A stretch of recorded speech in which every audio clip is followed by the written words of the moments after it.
Good afternoon. I'm going to talk about statistical learning and its role in grapheme learning and orthographic learning. Statistical learning is defined as a cognitive process by which the individual learns about the frequencies of occurrence and reoccurrence of events. So it's considered as an implicit process, where there is no necessary for further explicit understanding why the event is expected to occur in certain circumstances. So the main factor which can affect the learning and in this process is the occurrence of the event and its familiarity and its past occurrence and probabilities. One of the most famous tasks that were reported in the field of investigative statistical learning is the serial reaction time task, and the SRT, the serial action time task. In this task, subjects are presented with visual stimuli in one of 4 screen locations. Subjects are asked to respond as quickly as possible by pressing one of 4 buttons corresponding to the location of the stimulus. There are 2 types of testing blocks, sequenced and pseudo-random. During the sequence blocks, the location of the stimulus followed a specific sequence. It's usually 8 to 12 items long. However, subjects are not informed that the stimulus locations followed a pattern, fixed pattern. During the pseudo-random blocks, the stimuli appear in random location, with the stipulation that the stimulus is never shown in the same location on the different trails. Learning in the SRT, in this task, is typically expressed as a reduction in reaction time during the sequence block trails compared to the pseudo-random. So there's a predictive type of response. Recently, we can learn about this rule of statistical learning in learning to read and literacy acquisition in different orthographies. So it was reported that children start to learn about the statistics of the letter shape before they know how these shapes represent the language. For example, it also was reported that children were more likely in the English orthography to reverse letters forms that face left, such as D or J, than forms that face right, such like B or C. This asymmetry reflects statistical learning because children implicitly learn that right-facing patterns is more typical of Latin letters. It's going to the face of letters from left to right in English. And this is statistically more letters are facing left-right than right-left. Also, children were reported to learn explicitly that words in English usually do not start with consonant doublets, bell instead of bill. Okay. This also was reported in different studies, also in French language. But when we consider the Arabic language, different from Latin orthographies, other orthographic systems, such like Arabic or Hebrew, have their own unique features which may affect the orthographic learning among readers of those orthographies. So I will consider the Arabic language in my presentation, and the Arabic orthography. When we consider the Arabic orthography, we can, or we must talk about the orthographic connectivity when we have different types of letters letters, the majority of the letters can be connected with formal or subsequent letters, while other letters can be only connected with formal letters. So this letter known can connect with formal and subsequent letters, also the same, but the ra or wow can connect just only with formal letters and not with subsequent letters. So as a result of this type of connectivity of letters, we can find three types of connected words in Arabic. All the letters within the word are connected or partially connected or non-connected. This is an example for connected words: honey, asal. All the letters are connected within the word. Partially connected word, the letters are partially connected because we have the waw here in the middle of the word. The waw can connect with formal letter, not with subsequent letter. And in the non-connected, we have the dal and ra. They can connect with formal, so we can find a non-connected pattern of letters in this word or this type of words. So, but we know that the connected words and the partially connected words are with high frequency in the Arabic orthography than the non-connected words. In previous study of my colleague and mine, we investigated this effect of orthographic connectivity on the visual processing of written words and visual recognition of words, mainly among adults, university students, and we also investigated the electrophysiological activity which is associated with this process of visual recognition of written word. We used three types of presented words: connected and partially connected and non-connected words, using the lexical decision task, where the subjects were asked to decide as quickly as and accurately if the presented word is presents a real word or pseudo word. We found that because of this frequency, of the high frequency of the connected word rather than the non-connected word, the accuracy levels and the easier conditions of recognition were for the connected word than the non-connected words. And this reflects how the frequencies affect the preferences of recognition of words. This also was even in the response times, because we found the shorter response times for the connected words rather than the non-connected words. And all these differences in means of electrophysiological activity were evident in the earlier stage of visual word recognition, around 170 milliseconds after presenting the words. And this reflects the N170 ARP component. This component is electrophysiological component that reflects area stages of visual recognition. So this also even in the brain activity, which is associated with visual word recognition also. But the question is about what going with children or early stages of reading acquisition or orthographic preferences.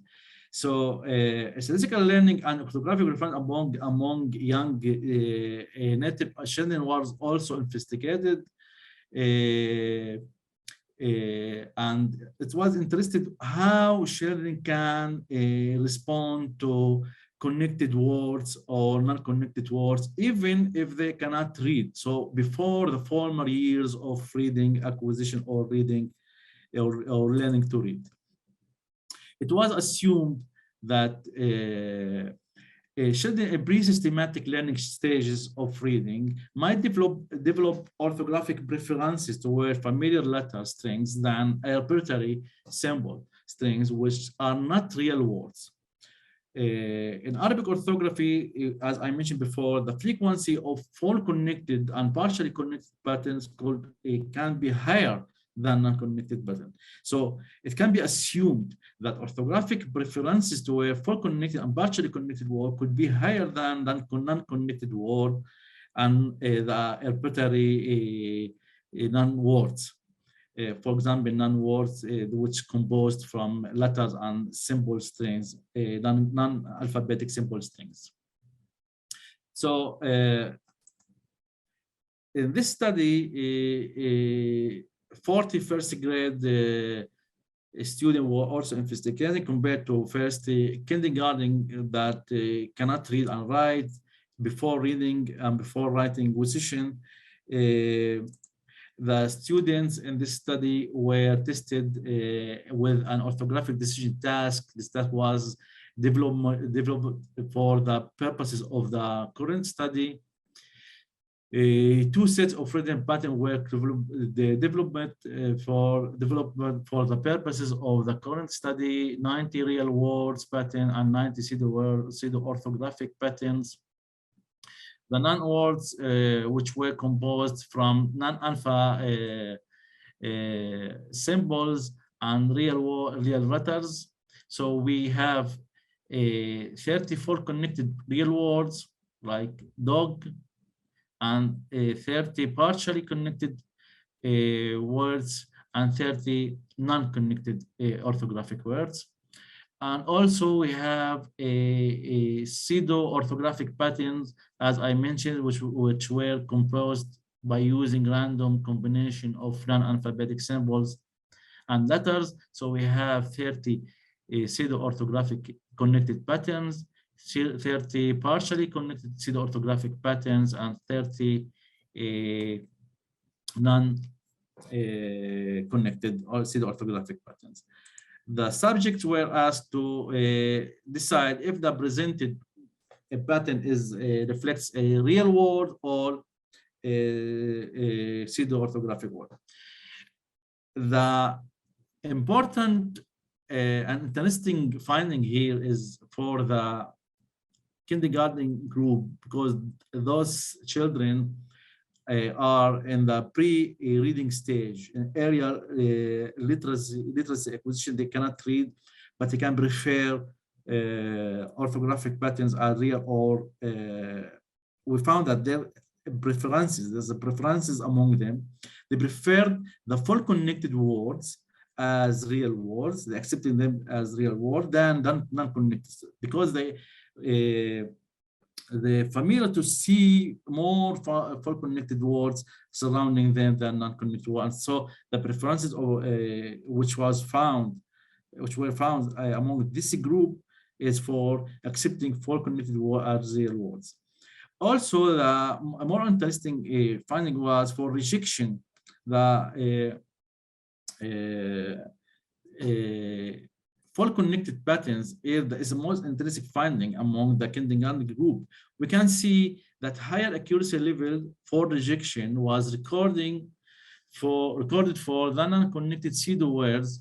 This can be explained by the fact that connected pseudo patterns are thought to be representing unacceptable written regularities, while non-connected patterns were more likely to be considered as non-compatible with the writing regularities of Arabic writing words, and accordingly were rejected, while full connected pseudo words were accepted as real words. It means that the connectivity misleading the kindergarten group because it's more frequent than non-connected pattern.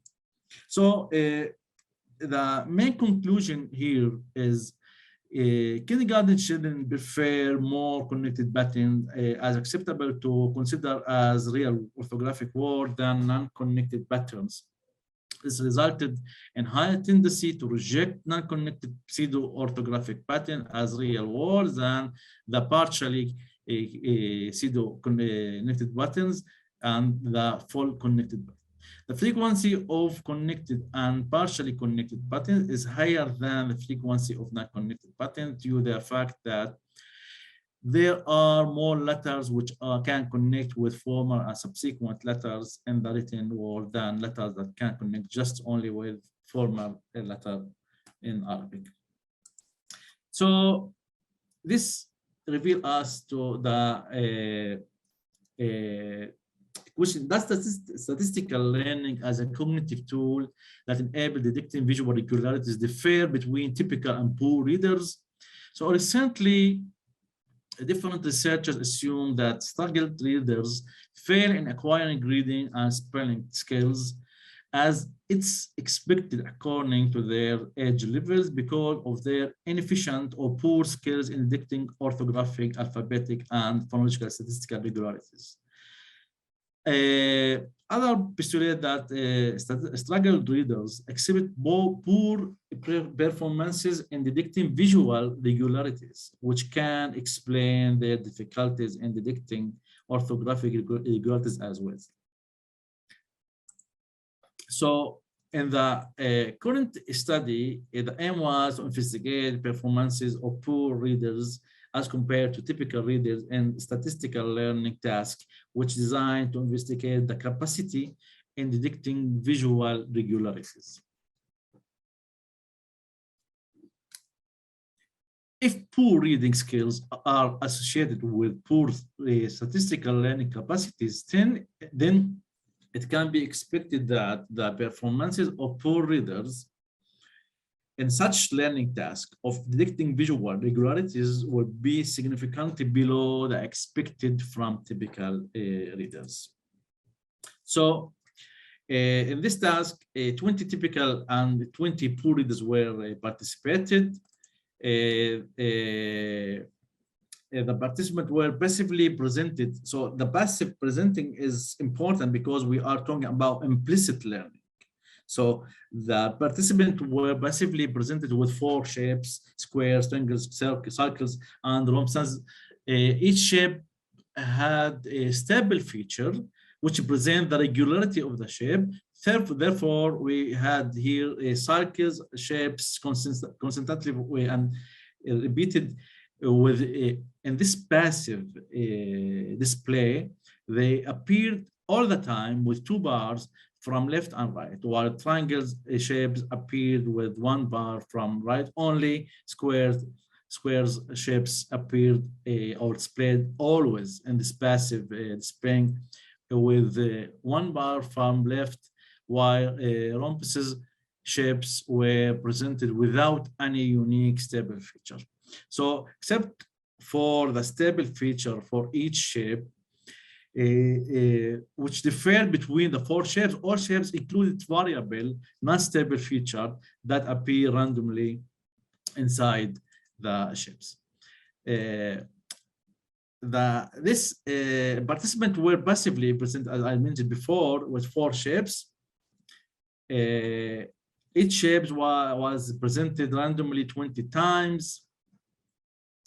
In the center of the screen in this passive presentation, as the example here, the triangles, each stimuli was presented for 2 seconds and followed by a cross sign which was presented for 1 second, and so on.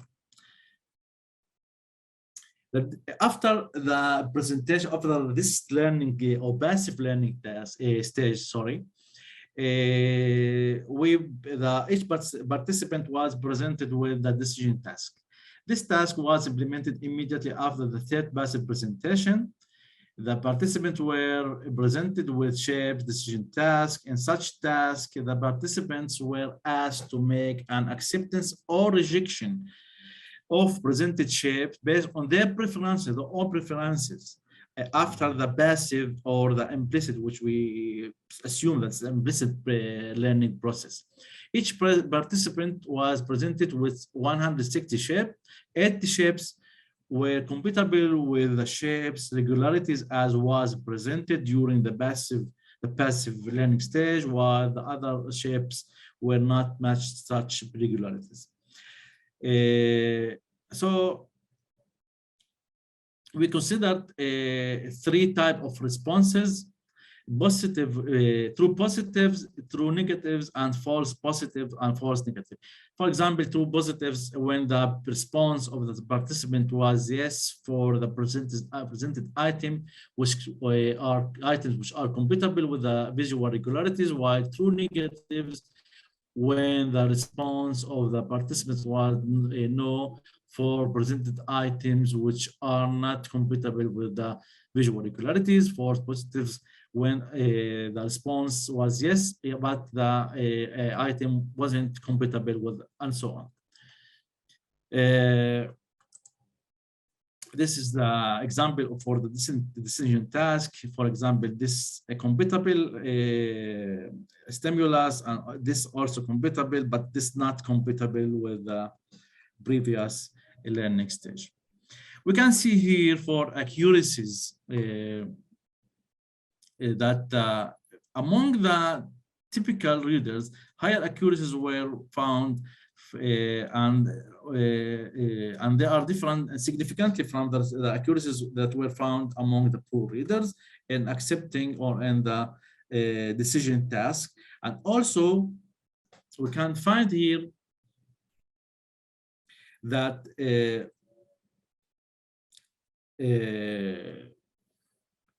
among typical readers, prolongations in response times were observed for incompatible items compared to compatible items. This finding was observed just among the typical group.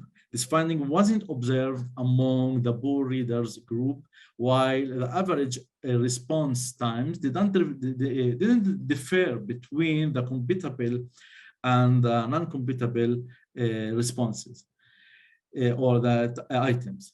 The significant differences which were observed among the typical readers for the different measured variables have a great potential of explanation the differences in consideration of preferences for regularity component items after the passive exposure. Such preferences will reflect in shorter response times for compatible items just among the typical readers group compared to the incompatible items. In contrast, the lack of significant differences in response times between the two conditions among the poor readers group indicates that such consideration of preferences for visual regularities wasn't developed sufficiently, which indicates about the poor implicit learning process among this group. So in conclusion, we can say that the findings of the present study showed that the performances of poor readers in the decision task was lower than the performances of the typical readers, while the implemented exposure decisions were sufficient for typical readers to consolidate implicit knowledge about the visual regularities of the stimulus. It seemed that for poor readers, more repetitions are still needed in order to enable such implicit knowledge about the visual regularities. The findings indicate that the delay in learning orthographic regularity among poor readers may result on the lack of effectiveness of the implicit learning process. And thank you very much for your listening. Thank you, Haitham.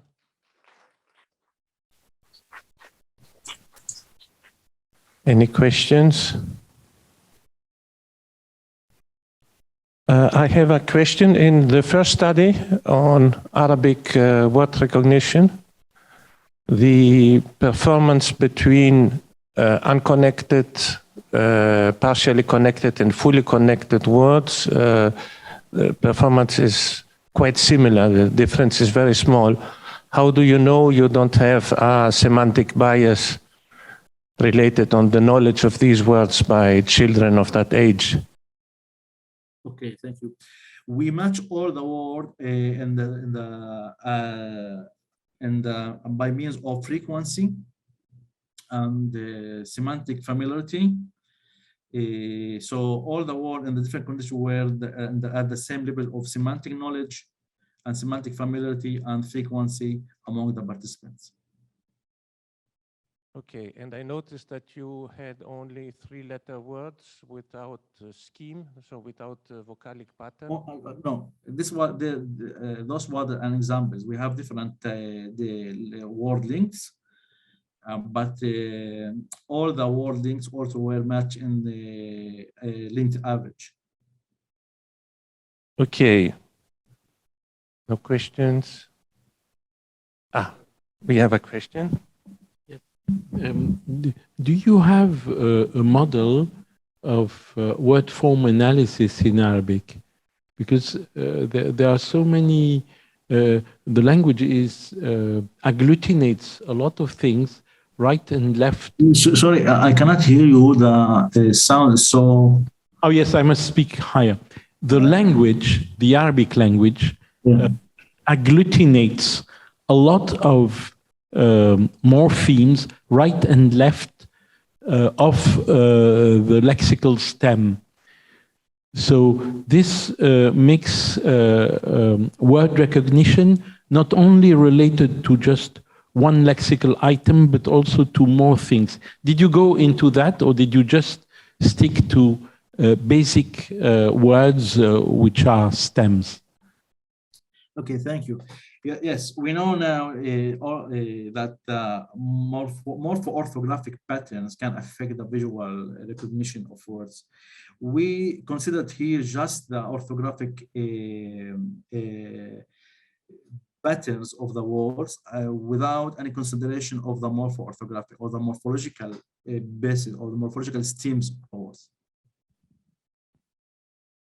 But this is a good question, so we can take into consideration when we are planning. So many other experiments, so it just showed a first step in these experiments. Thank you very much.